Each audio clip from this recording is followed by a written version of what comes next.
What do you think about AI in 2026? I've seen some people saying, oh, AI is going to replace agents and you have to watch out. AI is not going to replace agents. Why not?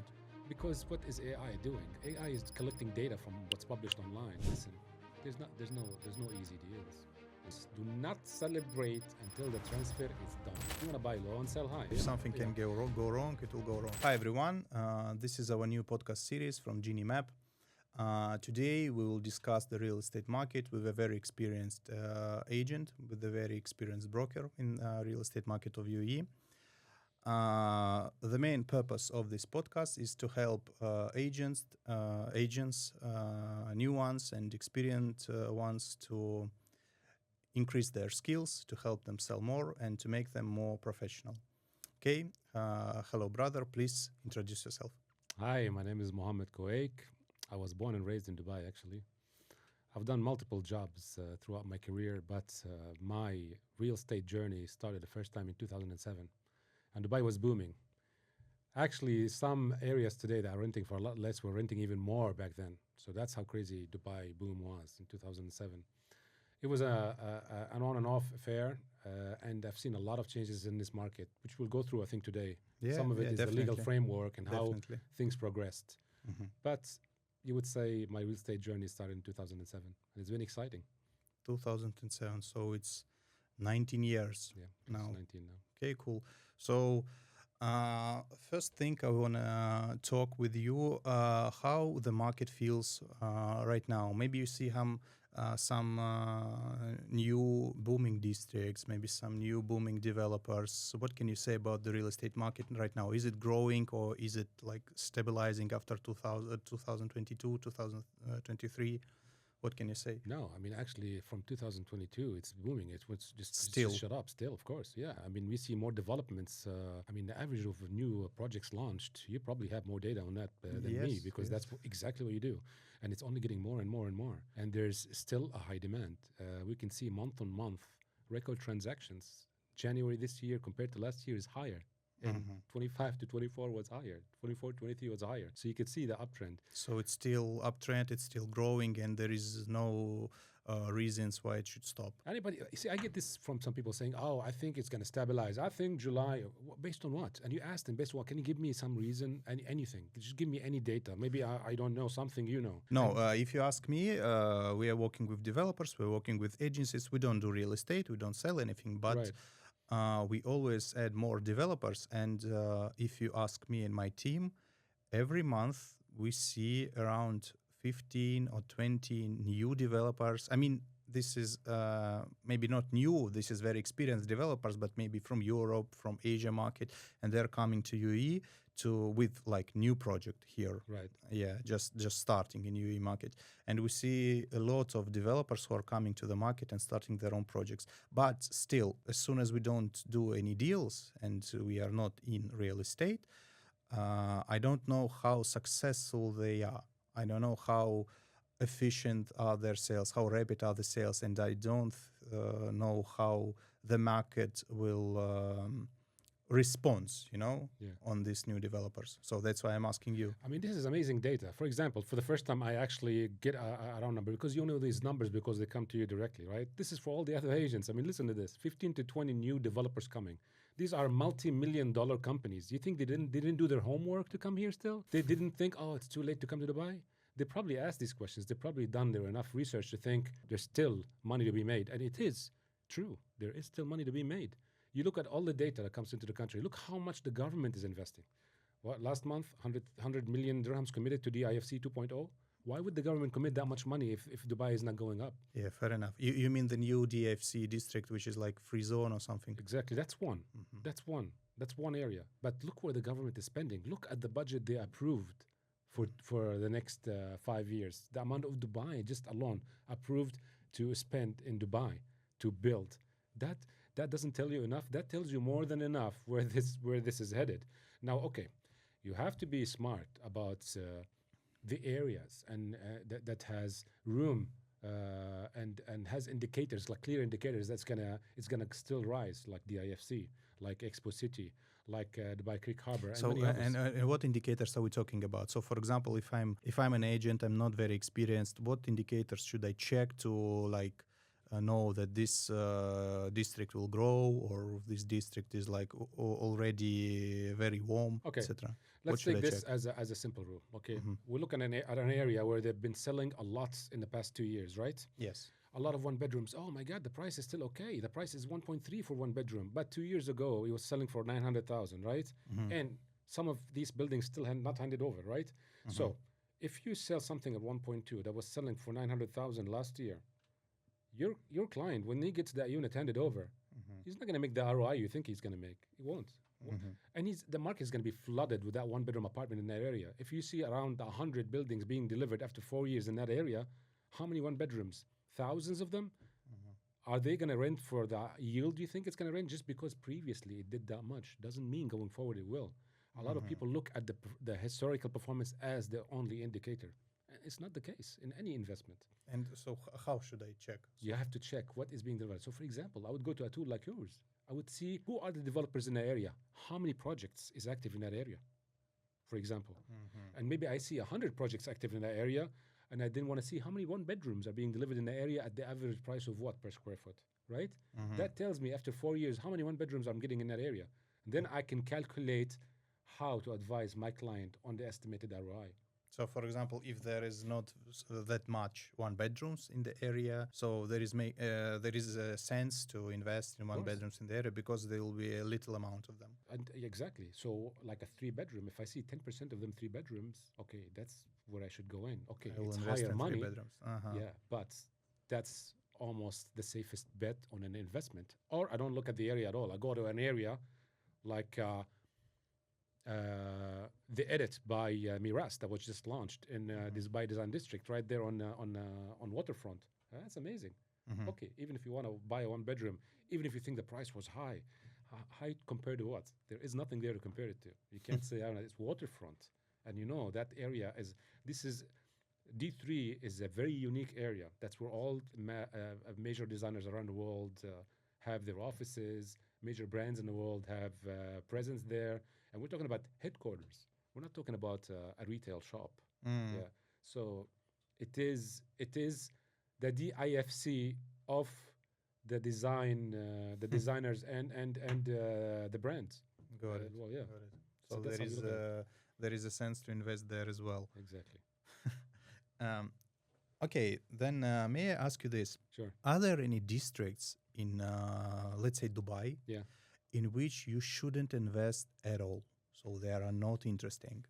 Listen, I'm not here to tell people where to put their money, right? I have my opinion on a lot of districts, but I'm not here to... I'm just asking to compare. So, for example, if design district of Miras is very interesting, new DFC definitely interesting, and what can we say about some Dubai South, for example? Is it interesting or maybe still not? Maybe Dubai South is definitely interesting. It's definitely interesting. What's not interesting for me, at least on a personal level, when I do my data, not JVC is not. JVC because it's overflowed. I mean, you have a lot of buildings that have been delivered. At some point, there was 14 buildings delivered like within a couple of months. Yeah. And these people thought they're going to get 8 to 9%. They won't. By the way, on GenieMap, I see this trend. Every new developer, almost every new developer, they start their projects in GVC for some reason. I don't know. And there, in this area, there is a huge amount of new developers who are just trying to build some small, low-rise building. Maybe it's like their entrance on the market. I don't know. But I think the entry level, they look for affordable plots, let's say. And maybe that's what it was, where it was affordable for them to build their project, because you don't only have to look at you have to look at the price per square foot for the GFA, the total built-up area for their projects. I know.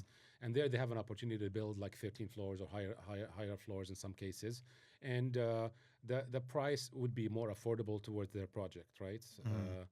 Now, the cheaper plot, the cheaper apartments will be. It could be middle entry, it could be medium entry. You know, maybe something unique that's offering. I mean, everybody now is offering a pool on the balcony there, almost on GVC. So it's not that risky for the developer to start from GVC. I can't say that. I don't think like a developer. I look at it from investment perspective for my clients. Now, what the developer decides, I don't know. I don't know when they bought the plot. I don't know what terms they bought the plots. Maybe they have a joint venture with someone. It all depends, right? It's not easy just to say that. But I look at the buyer. If he's buying for an investment, and I have to project when this project is handed over and the amount of units that will be in new buildings that delivered around that time, I have to put my feet on the ground and think about the ROI he's going to get. because I don't think it's going to get the 8 and 9% that some people are promoting. It's not possible. Just because the older ones are getting that now, doesn't mean the new ones will get that now. They were bought at a different price, and you cannot have that much growth. Yes. Maybe. Okay, got it. So it's not very smart to compare to the people who just received their keys and their projects are handed over and they're receiving their money at the moment. And so for me, if I'm a broker, if I'm an agent, if I see some client is receiving like 10% ROI now, it doesn't mean it will happen in 2-3 years. Definitely not. I mean, it doesn't. No, of course not. We can't predict that. I mean, how much did he buy the unit? If he bought it COVID time, maybe he's making 15%, not even 10%. Because some people just wanted to sell their assets at the time and they needed the money. There was a lot of distress. There was a lot of distress, and a lot of the people who bought I mean, it's a rule of any investment, right? Buy low, sell high, right? Whether it's stock or anything, right? If you buy a car now, if it's worth on the market 500,000 and you bought it for 350, you can sell it in a week. You have time to sell it. You have a month to sell. The person who sold it had to really get the money now. You'll make money with that. You want to buy low and sell high. So the people who bought low and renting it out for the market rate today, of course they're making a higher return because they bought it at a low price. So if I will be the person who give an advice to the agents, how fair it is to say that when you want to check the ROI, when you want to predict the ROI, you of course should check the history of the project, the history of the transactions, right? But don't fully rely on this data because we don't know what happened in the future. Developers will give you their data. You think they're going to tell you, you might not make that 8% or 9%? Each developer will say you'll get 15% minimum. That's your argument to your client. You're saying, why can't they go to the developers directly? Because you're his broker. You're the one who's going to give him the accurate data. You're the one who's going to advise them, don't look at this, maybe consider this also, this area. And let me tell you why you should consider this area. Because I believe this place, and you give them that data, when you show them that data, you show them how many buildings are going to be handed over, and what do you think of the real ROI would be. Smart investors get it right away, but they just don't have all the information. It's your position to be knowledgeable in what you're selling there. Yeah, you should help them. Don't just count on information that was given to you, especially if the information was given by your developer or even another real estate agency. You have to do your own homework, and it's not very difficult. You could learn it, and that's how it's one of the things that could create relationships with your clients, a long-term one, where they at some point they'll be like, I'll just call Mikhail. He knows what I like, and I've trusted him. I've done deals with him. He knows I trust his opinion because he showed me a few times the right things. So, and this is the position where you want to be, and that's how you're going to succeed in this industry and be there for a long time. Because when the downtime comes, when you can't sell property like today when it's booming, because I went through 3 cycles at least when the market went down. What did you think we did? We were working on the portfolio we had for our clients. We worked on rentals to pay the bills, So today you think you're too big to work on rentals. I don't know if I'm selling off plan, I'm selling hundreds of millions, right? Yes, it's true. But at some point when the market goes down, you are one of these agents who, this is home, like me. I was born here. I mean, I'm not going anywhere.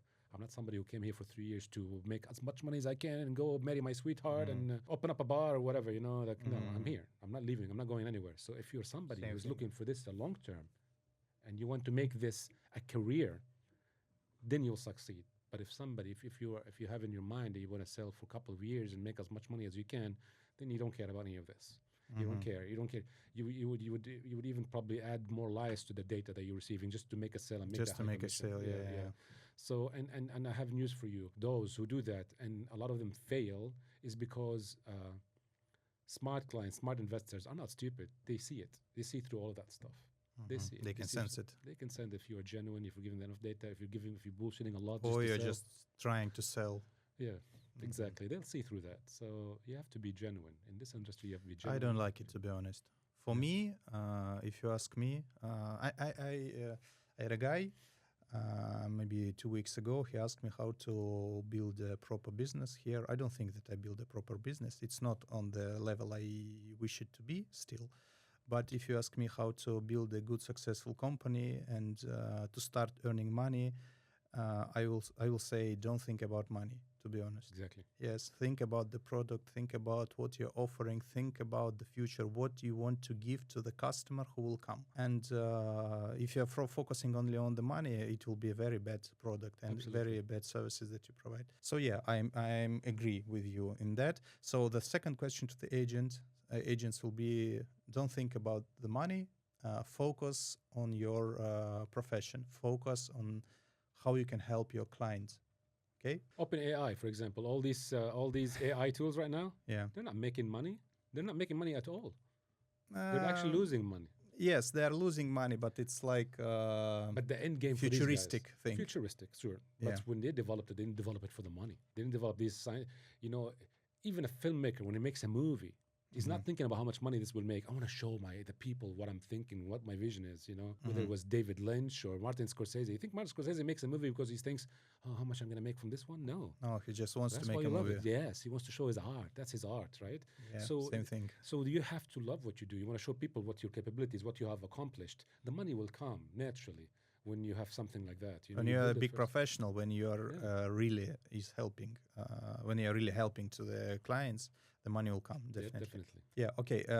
So as soon as we are talking about AI, what do you think? By the way, just a quick question: what do you think about AI in 2026? Well, so I've seen some people saying, "Oh, AI is going to replace agents," and you have to watch out. AI is not going to replace agents Why not? because what is AI doing? AI is collecting data from what's published online. So if I ask him, "Is Mikhail a good developer?" 1 second, let me check the website. Yes, Mikhail is known to be a really good developer. He delivers on time. So where is he getting the data from? He can't get it from the areas that you need the subscription to pay for. Like, for example, Property Monitor. You have to be subscribed as an agency, paying fees, and you have to be licensed to see the data. How is an AI going to get you that data? It's going to tell you, go sign up to that one and get some historical data, for example. And okay, a second thing. This is a good example I told somebody. Okay, you can ask AI, what are the best new developments here? Same thing. He's going to look at the websites or maybe the whatever other paper or what other agency, Knight Frank or whatever, say the top 5 new projects. And it's going to give you that. He's not going to think on its own to give you something because how is he going to know? Okay, good. You picked one, right? Is he going to be able to go check the site if it's built or started working or? Don't No. think so. Okay, so it's halfway through. You tell them, oh, okay, what's the status of the update of the project? Oh, the website says 60%. But your agent on the ground says, guys, look Developers at this. website. Exactly. Look at this, guys. 1 crane and one security guard. Yeah, and standing the outside. ROI will be like 20% because on the developer's website it's 20%. Okay, Yes, got you it. need the experience of a broker who knows exactly because he's dealt with these developers. If this information is true or not. I go to the site and actually check the site when there's a project. If it's So the ready. agents should not worry. The AI won't replace If you're a them. good agent and know what you're doing and you have the trust of your client, there's nothing to worry about. Okay, got it. Yeah. So, by the way, if we're talking about software, AI can help in software, Yeah. but when the task is made using the AI, or maybe the whole website is built with AI, Yeah. you'll see it 100% because it's very, very raw, very unsecure, etc. AI just give you the small task. For example, make me this task. He will make it, Yes. but it will be without the context. You know, Right. he doesn't know all the things that should be done, Yeah. and the human software engineer, he knows. So yeah, if we are talking about software also and AI in software, it can help like same way Google can help. Exactly. Will it help? Yes. You want to. It should be your friend. You should, as an agent, you want to be up to date with the tools that are coming new to the market. You know, especially if something with AI that can really help you with your job. So I predict that there's going to be AI just for real estate. Like the AI they just did for lawyers, you know, like OpenAI only for lawyers. So it's going to be later on. That's how they would monetize by specifying a product AI for a certain field, you know, customized to the law of each country, probably. You know, how would that help me? Maybe It just improves Google, if you ask me. it improves it in that area. And I've seen a lot of videos saying, oh, it's going to be more risky for off-plan agents than secondary. I think the opposite. I mean, a lot of investors, when they want to buy off-plan, the data, there's not enough data to collect. There's nothing about the project. There's just a plot of sand with some brochures. So AI is going to give you those. There's nothing to tell you. An agent would actually tell you, oh, I know this developer. I've seen this project site. Here are some photos of that project site right now. he would give you more data than AI would do. But when it comes to secondary, all the data is already provided. He can get you what it was rented for, how much the rental is the area, how many units are available in that market, how long the building has been around. And you can make your own expertise. Yes. So you have that you have actual data, the actual building. That's secondary, right? And even better, today you have to go to a website and do some filters to find a unit, right? With AI, I mean, I think it's soon. It's going to say, okay, give me the best 3-bedroom that's looking over Burj Khalifa for less than 10 million dirhams. And that's what AI will do. It will send you 3 top listings or 4 top listings. Instead of you going to a website and doing the filters, AI can do that. That's next. So that's for secondary. To me, it makes a lot more sense than just for search. Just for search. It might help you with decisions on getting the data about rental or prices or things like that. Yeah, the previous performances. Yes, but yeah, but you do definitely still need an agent to negotiate on your behalf. I agree, 100%. And 100%. I hope I've seen the laws have changed so much, Mikhail, since I started this in 2007. Believe me, there was a lot. There was basically no laws. Even agents were standing in line with checks. They put the check, then the next day they sell it on the black market, the units, and that's why it was a lot of speculation. So they've changed. We've grown a lot, and the thing I really hope that they would introduce in this market, and I think it will come, is no more dual agents. Dual agent meaning that, I have the unit seller and I want to find the buyer. I want to do the percentage from both. Because who are you representing at this stage? Now it's not working. Yeah. So it's one agent from one side and another agent from another side. For example, in well-established markets like the US, you have a seller agent and you have a buyer agent. You can't be both. You can't be both. And that makes sense. Because it's more secure. More secure, because if I'm the seller agent, I'm really fighting for my seller interest. And you're the buyer agent, you're fighting. So you're going to be pushing to reduce the price as a buyer agent. And I'm going to be pushing to increase the price for my, or justify the price my seller gave. I'm fighting for him. But now, if I have a buyer making an offer and a seller, now I have both, I will be making whatever it takes just to make the deal so I can make the money from both, right? From both so sides. It's my interest at play at first. And you have a lot of agents who are representing the seller. No, sorry, I don't work with agents. So are you really looking after the seller interest? No, you're not. You're looking for the money. Exactly. Because if your seller finds out, he's not going to like it. So it's more an advice to the customer. If you sense that your agent is really in the money and he wants the money the most, don't work with this agent. Exactly. Okay. If I was a client, now a lot of people are gonna hate me. If I was a client, I'll tell my agent, if you sell my unit directly with a buyer, I'm not giving you commission. If you're gonna sell it to another agent, yes, I'll give you the commission. Because you'll earn from that. Because you are working for the best for me. Not working for me, but you're working for my best interest. You're here to fight for me. You told me I can sell this for this much. Yeah. Why you're pushing me down now? Just I want to get money from both sides. Yeah. So okay. So that's something to watch out for. So I hope that this is gonna come here where you have a seller agent and a buyer agent, not dual agents. Got it. So let's talk a little about you, about your personal experience. You're 19 years on the market. You're the real estate agent, very experienced one. And tell me about the most tough deal in your life and the most sweet deal in your life, if we can talk about it. And what problems did you face and what to avoid? Okay, this is actually a good question. I don't have the exact answer, but I can give you some. So there's sometimes you feel like, you have an obstacle in your deal. Listen, there's no easy deals, And I can tell you this: do not celebrate until the transfer is done. Okay, so if you have an offer, don't start celebrating. You didn't do nothing yet. You have a Form F. You're still there, not there yet, okay? If something can go wrong, it will go wrong. And don't feel like you're unlucky because suddenly you're getting troubles all over. The seller wants to drop out suddenly because some other agent called him, say that it happens to everyone. It's not you, so don't feel bad. You just have, if anything, that's going to teach you more about what to expect in your next deals. So when I started out and we had obstacles on the deals, and I was getting annoyed. Later on, I started liking it. Why? Because I went through a lot of scenarios. So it's experience. It's experience. And then from that on, and I can tell you guys, I'm known at least amongst all my colleagues that I don't use conveyancers. I don't like it. I like to do it myself. because I learned something a lot of times, something new a lot of times, and that's what you want to be.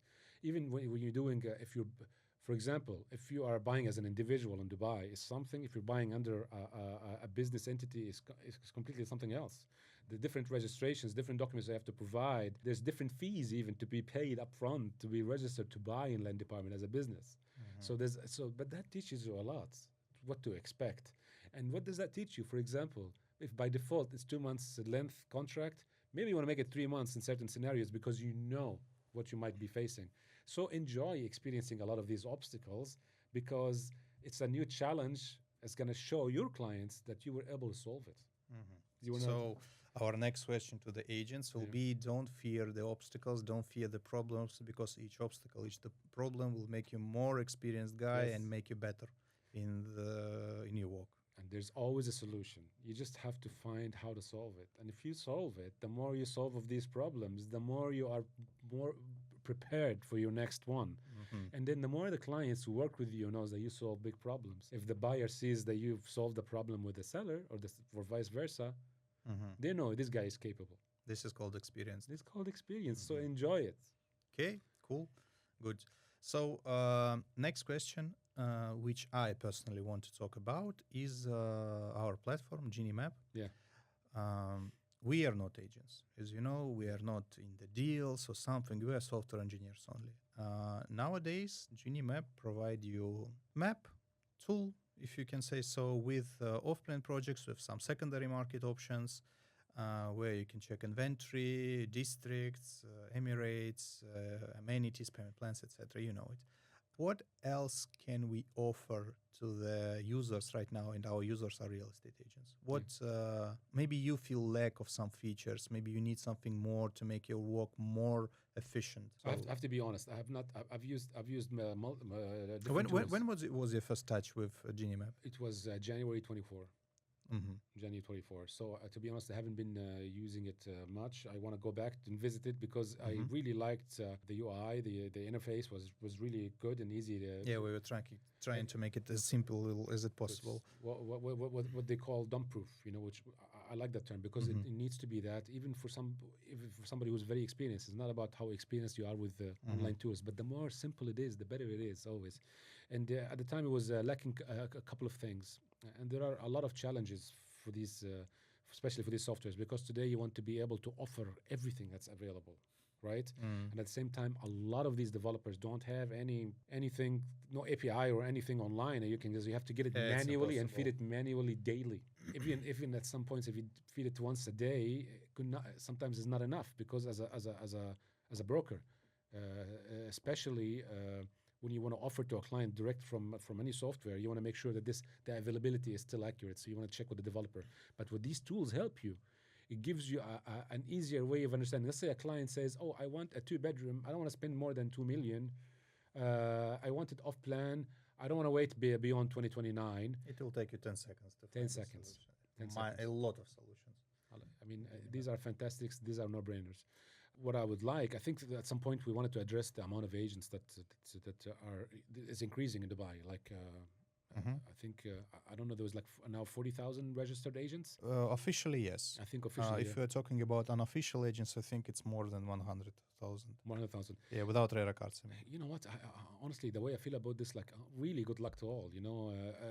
So what if somebody wants to have it, give it a go, really, and why not? It doesn't affect me. I mean, I think it's good. And 100,000, okay, we might think a lot, but look at the population growth also. Look at the amount of projects we have. We probably have the similar amount of projects launched per year now.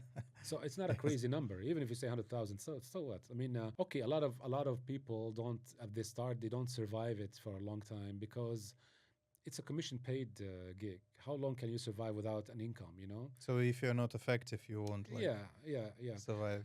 But it's good news for you. I mean, your business is completely based on subscription of agents, right? So the more they grow, the more possibility of them joining the feature, right?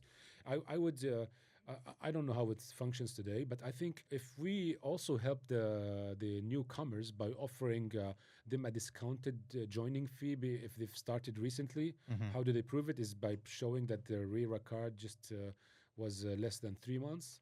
Maybe it gives them it gives them an extra boost to try to sell off plan or to, as a start, if that's what they're looking for, for example. To encourage them maybe to help, I don't know, if there's And like what that. if we, for example, I don't know how we can help individual agents or something, someone who is the new joiner, trainings, maybe this podcast series, this is what we are doing to help them.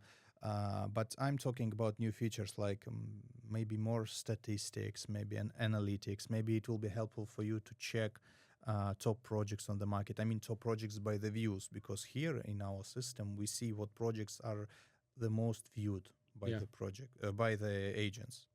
I'll tell you what would help. Data about developers. So today you probably only have like a developer and you'd only have the projects listed at the Appium, its name, maybe a little bit of bio. Commission, address, something like this. Give me more historical data. So the history of the handover projects, you mean? Yes. For example, success rate, like handed over on time, 80%, 50%, 40%. New developer, nothing delivered before. So that now you're teaching. And the what agent. if it was delivered in Europe? How can I check it? For example, you cannot. That means we're talking about UAE alone. Do not commit to anything that says that if it was delivered, that's different. But here in the UAE, what they've delivered before, because that's a different thing completely. We don't they delivered in China, delivered in we don't know. And what if we, for example, built a rating system by using this data? For example, a lot of projects was handed over in 100% in time. It's like 5 stars rating or something like this.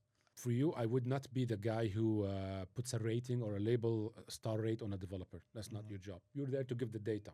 If the agent or others, they want to give the rating, they can give the rating. You know what I mean? But you're just giving them data. They handed over in the past 10 years, 6 projects.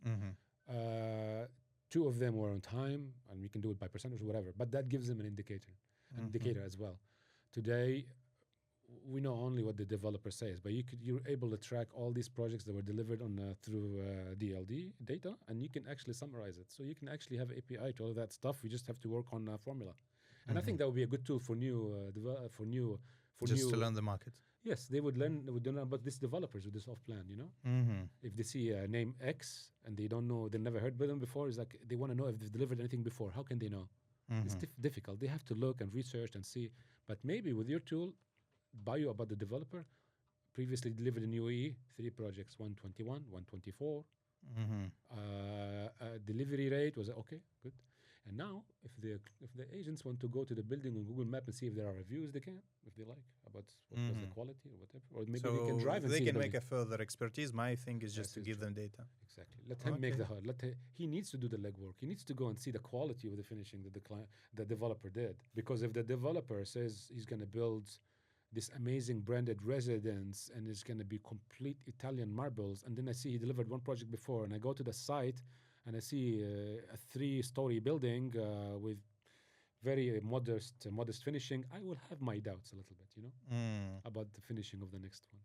Okay, got it. Fair enough. Okay, we'll think about it. Yeah. My next question will be maybe a little bit weird, but still, can you please remember your colleagues when you just started the real estate? 19 years back, you started with some guys and girls who are still on the market, who are still in this profession, and who have left, and why? Well, it's not a difficult question or weird. That's fine. I mean, I do have a few colleagues that were colleagues are in the market. We're not in touch much because you have colleagues and you have friends, right? So you care about keeping a relationship, and you have people that are still in the market. Actually, I can't recall by numbers, but from the ones I keep in touch with, our friends, they're still in the markets. But we all, including me, have switched things in between. Sometimes you needed to do something else just to keep maintaining and paying your bills. You take care of your clients. You didn't disappear, but at the same time, you needed something else to have an additional income, because with different market.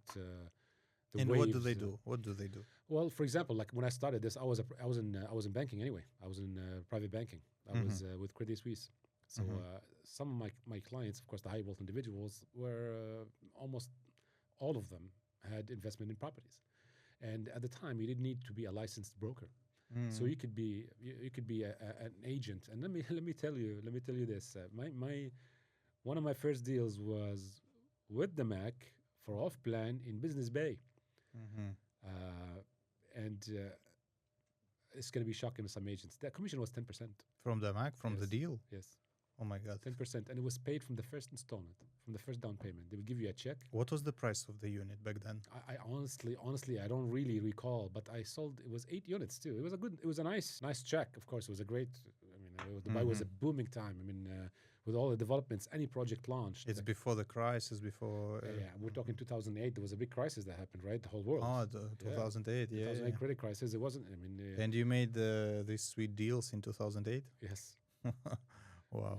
I mean, 2000, yeah, early in 2008, before things boiled up. Anyway, going back to the some friends and who were also brokers at the time or agents are still in the market today, but those same people had to switch and do something else and then come back to it. But the thing is, we were never detached with the market. We were never away completely from the market. So you're still in it. You're still in real estate. We still know the developers that stayed. We still know the developers who left and what happened exactly with those developers who left. And we know exactly the problems that we faced. So that built the experience and the knowledge in the country, in the city. And that also gave us the edge on knowing the laws that were passed or changed, how Dubai adapted. And that's what's amazing about the city. So you have a problem. You know what it reminds me of? You've seen these airline crashes, right? Like, everybody loves them. It's something we like to watch. And you've seen every time there was an accident, there was an improvement, right? Whether with the plane, whether with the procedure from the airport or the aircraft control or the flight system, or it was always an improvement, right? And it's the same thing. Dubai immediately. What happened? Okay, this problem. Okay, how do I avoid this? Let's do this, right? And it wasn't a problem that Dubai made. No, Dubai created a solution for these problems not to happen again, to secure the investors and more. And today, I can say it's very, very, very secured with the laws. You know, with the escrow accounts for each developer. It even early this year there was another circulation by land department telling brokers that you cannot promote a project. Even if you have if you try to get a QR code before finding out if it was escrow, if it was registered to start with, it has to be registered, and then you will have an escrow account. But I think it's a very fair law, to be honest. Definitely, don't promote this project, even if it's a famous developer. Is it registered? Do not promote it, or you'll be penalized. Yeah, not the developer. Of course, the developers. That's not your business about the developer will be penalized or not. But it's your job to see if that project was registered or not. And I go even further. Being registered is not enough. Did you go to the site? Go to the site. See what they've done. How long they've been registered? 6 months? Let's go to the site. What happened there? Have you see any progress? You see anything happening? If you don't, ask the developer. If they're working or not. Yeah, ask the developer. What's going on? I saw the project. It's been 6 months. You guys have done not much. You know what's going on? When do you expect to start? Good. Because I will not recommend this to my investor. I will say they said that they will start in 3 months. So I say let's wait. Let's see if they started. Fair enough. Fair enough. Yeah. If it's a small developer and it's the first project or something. You know, it's interesting for me also to talk about. You told me that you know developers who have left, who have crashed, etc. Can you tell me about these developers? What happened back then? Some quick examples. Well, the laws were different, right? There was not enough laws to protect clients, and a crash happened. And when a crash happened, a lot of people bankruptcy and they fled, and you can't help that. And you can't do much about it. But there's government-backed developers. It's true, it took a while before they were compensated. These people, but they were compensated. You know, today when you make an investment anywhere, there is no guarantee. Yeah, there is no guarantee. Even when I was in the bank before the credit crisis happened, the AAA companies, let me tell you what's AAA. Lehman Brothers, the one who started the collapse, the big bank in the US that was over 150 years old. They were selling bonds AAA rated and only gave you 2% because your money is very secure with a AAA company. It's not guaranteed. And when that thing crashed, that means it went to zero. Your money's gone, right? There's nothing guaranteed, right? You have to be smart, so no matter what. But at least there's even a lot more tools today in place for you not to lose your investment, right? But at the end of the day, anything is possible. You make an investment. Everything, there is a risk in life when you invest. You so our next advice for the agents will be, if I'm correct, even if your deal is very secure, AAA company, there are no risk factors or something, don't forget about the risk because it still exists every day, every time, in every deal. Of course, by your job as a broker, what makes you different or stand out, you're doing the extra legwork. You're not just looking at the brochure and says, "Oh my God, it looks fantastic." Well, of course, it looks fantastic. It's a brochure. Mm-hmm. Go to the site, get enough data about the area, about the project, the materials they'll use. Yes, do more work. Why not? Mm-hmm. Then your client will see, "Oh my God, this guy has done his homework. He's showing me the site pictures.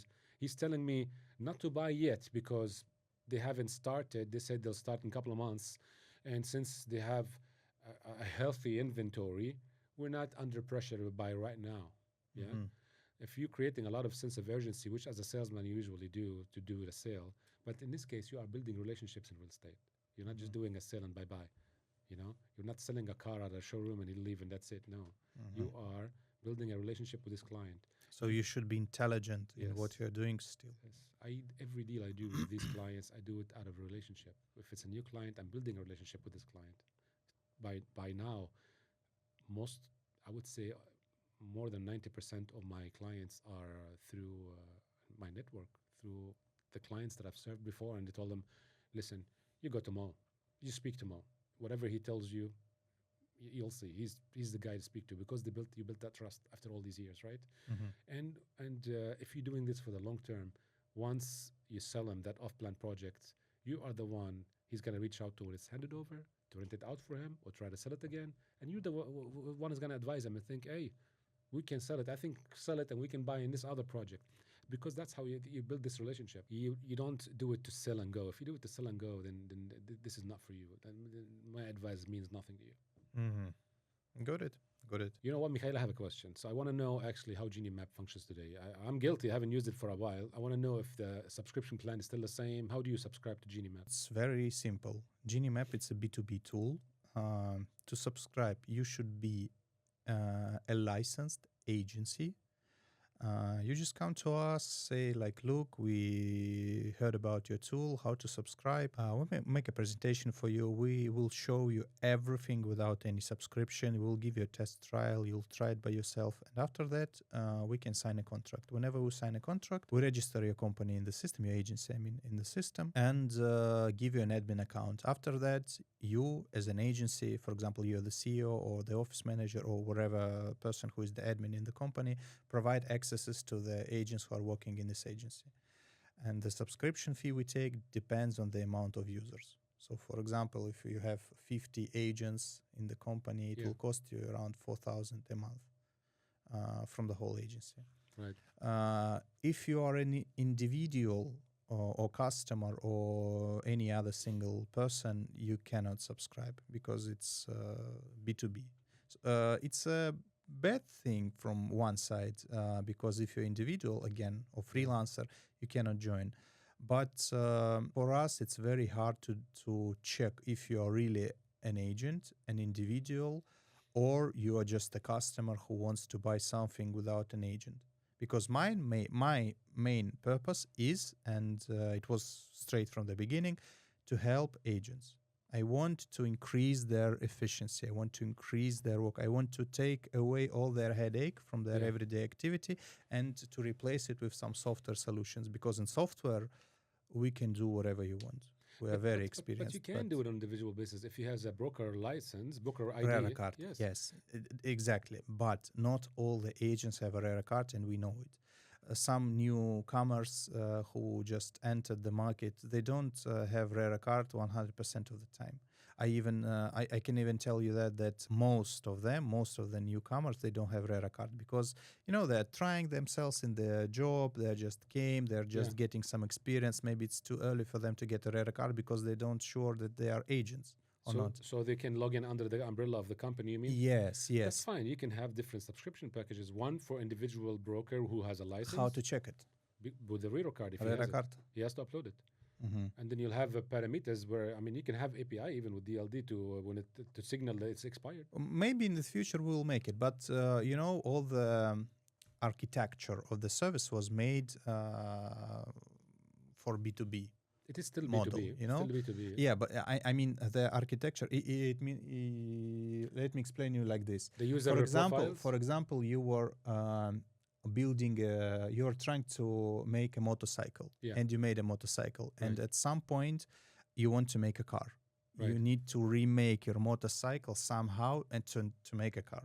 Or got you. you was making a car or a bus, for example, Yeah. and now you need to make a motorcycle from this bus. So you need to like go back, change something in the architecture, Right. and to give this new business model. Because you know, it's like I don't know. I think I know, because I know a bit about tech. So I think you're talking here about the user rights. It's like a blockchain, you know. This block goes to this block, to this block, to this block, and if you want to change something in the beginning, you need to change the whole chain. You know, if this is the problem. If it's access the same, I think the only process you have to change is before the access, which is the package that can trigger this access. We can do it. It's not. just takes It's not time, impossible. We can do it. It just takes time, and maybe in the future we'll make it. Actually, we are receiving. We also have a CRM, right? Yeah. Because we have a sales team who are selling our subscription, and we have around 3,000 freelancers right now in this CRM. We have a lot of them, and to be honest, I know that I will earn a lot of money if I'll make a free freelancers access. I know it, but first of all, we need to make it, and second thing, how fair will it be for the agencies who are already subscribed? Right now, 3 years passed already, and 3 years we were talking about it's B2B only, it's for agencies only, and it was our position for 3 years, and still it's our position.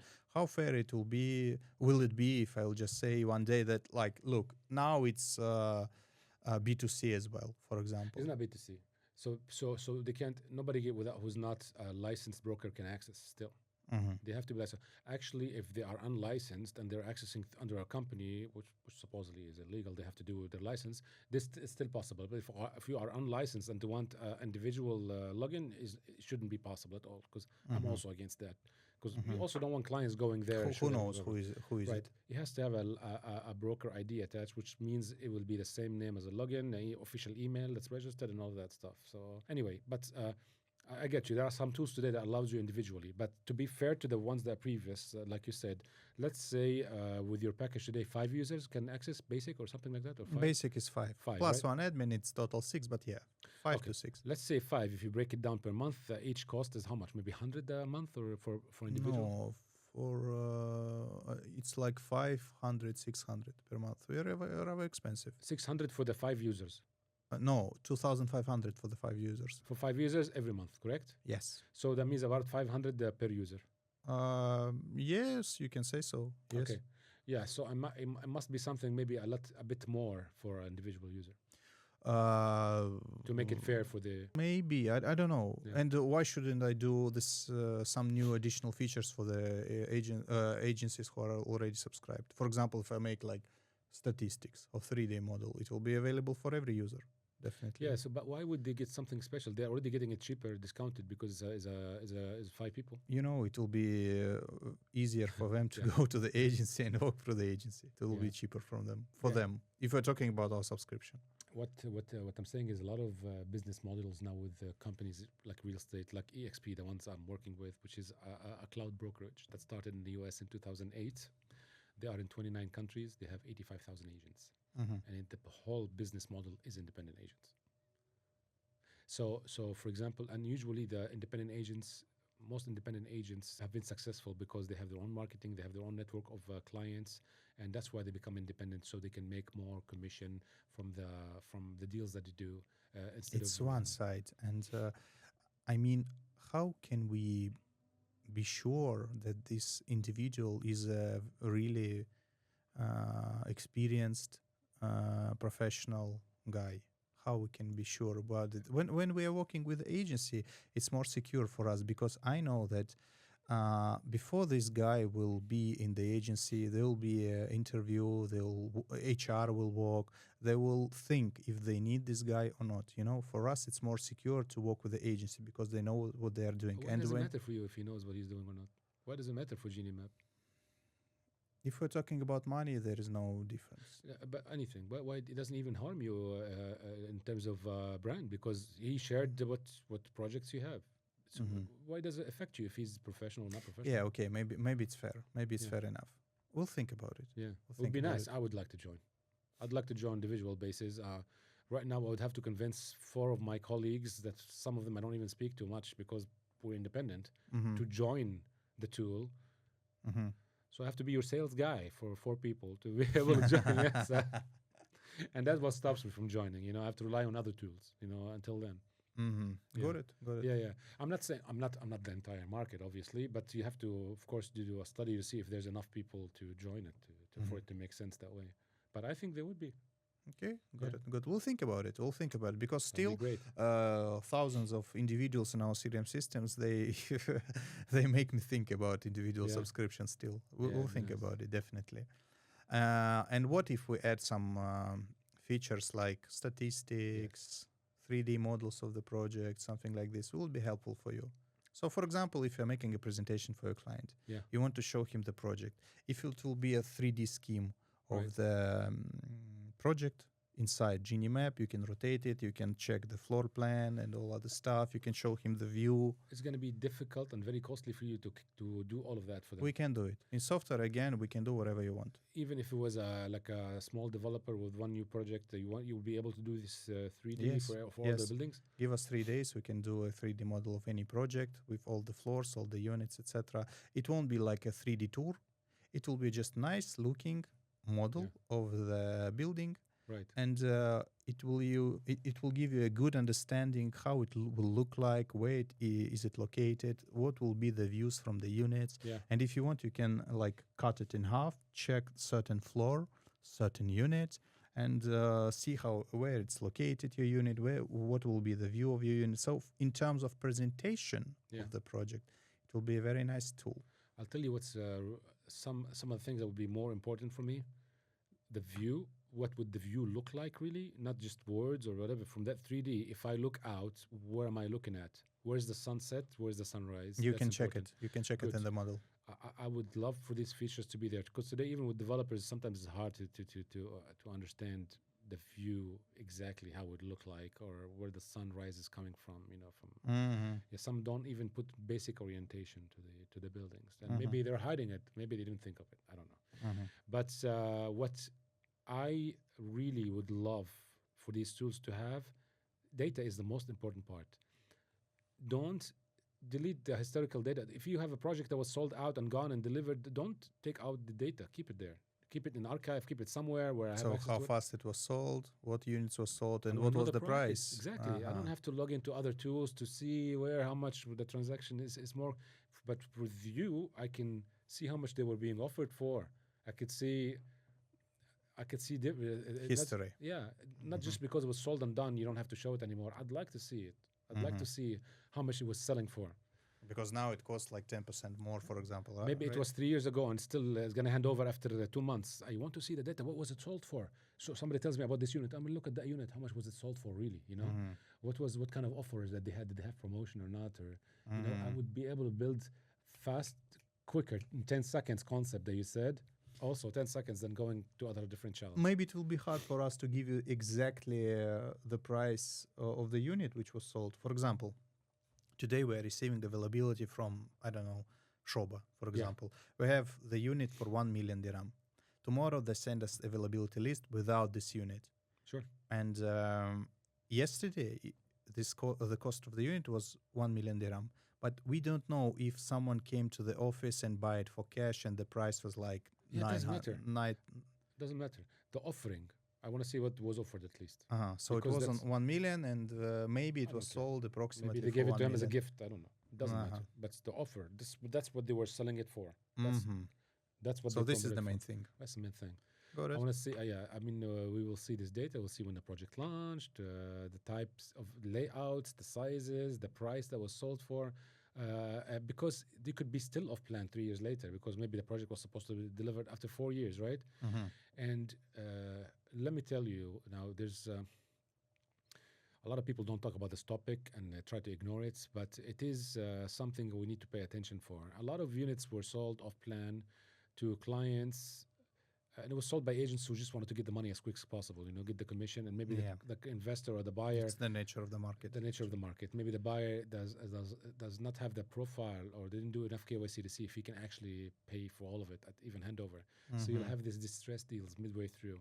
And a lot of agents ill-advised their clients, saying, "Oh, you could sell it only after a few months after you pay 40%. You could sell it easily, you'll double And your people money." lose the money. And it's not true. You know, if it's on a payment plan, and you can't pay the payment plans, every investor on earth, even the ones that are not so smart, if there's a such thing, will know that you need to sell it because you need the money. You can't keep up with the payments.